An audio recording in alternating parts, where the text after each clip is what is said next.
she ain't in, you know. She's never in this time of night. I know she's got loads of stuff in there. There are 2,500 persistent young offenders in England and Wales. You up for this? A quarter of all juvenile crime is committed by just 3% of young offenders. It costs around £43,000 a year to send someone to a young offenders institution, and around 80% of them reoffend within 2 years.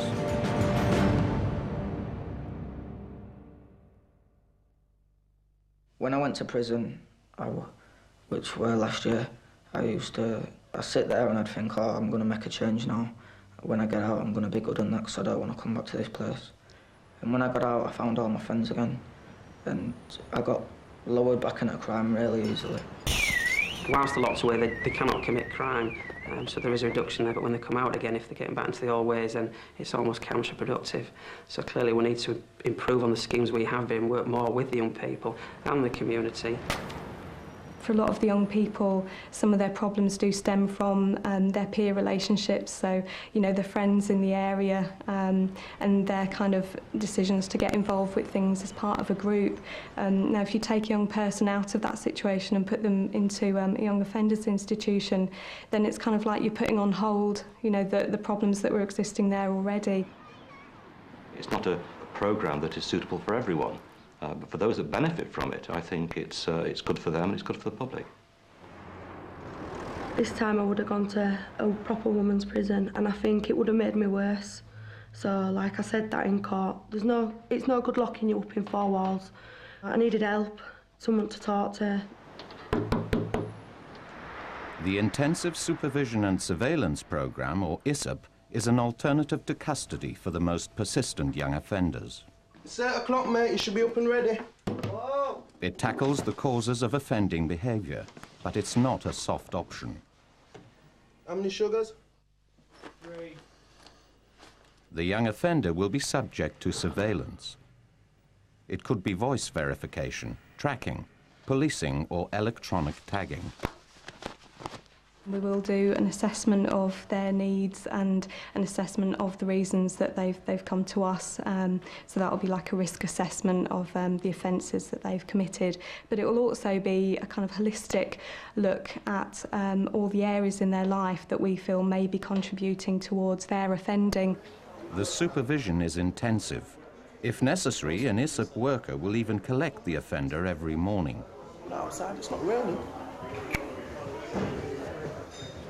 The first thing that we're going to do is the pillars and the ramps that you can see behind you. What you've got to do is... The first half of the programme involves at least 25 hours a week of education, training, reparation and offending behaviour work.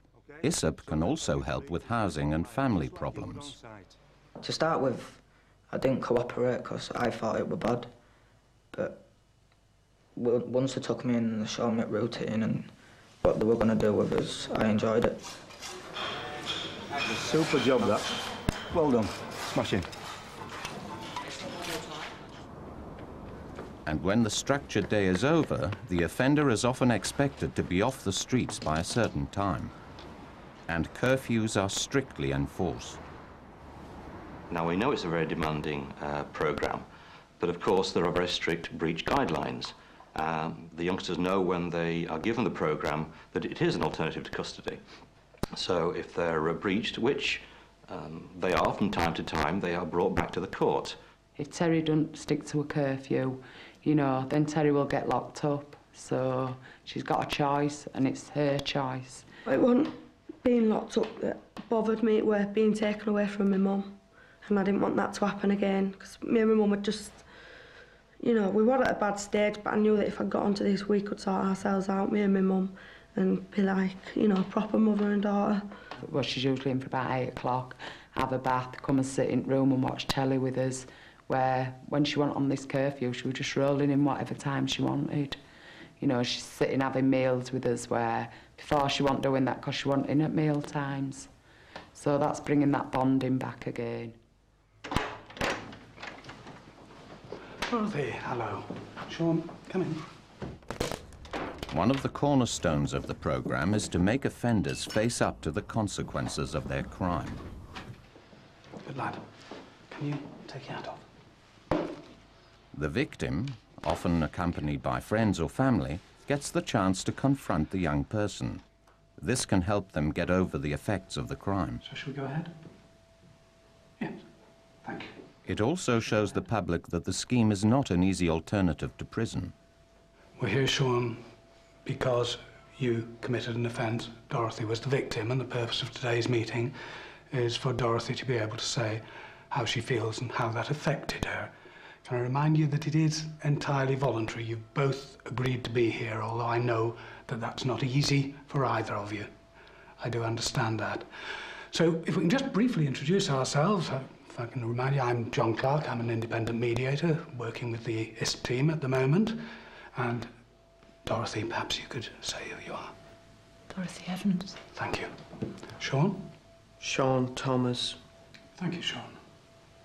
I do want to assure you, Dorothy, that this is no soft option. The programme that Sean is on is a very serious matter.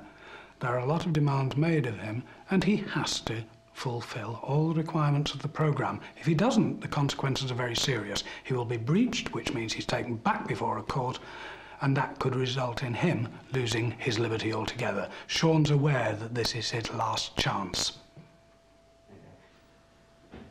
Why would you do such a thing? Don't know. I've lived in this city for 30 years.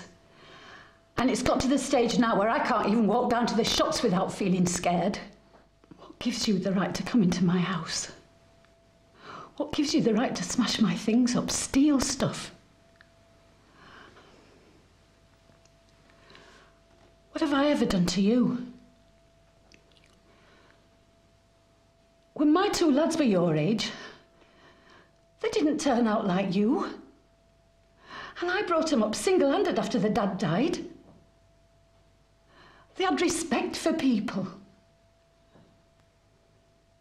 What must your mother and father think?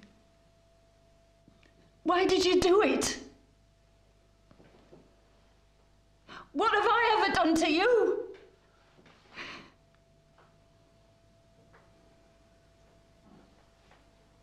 I shouldn't have done it. We were stupid. I was stupid. You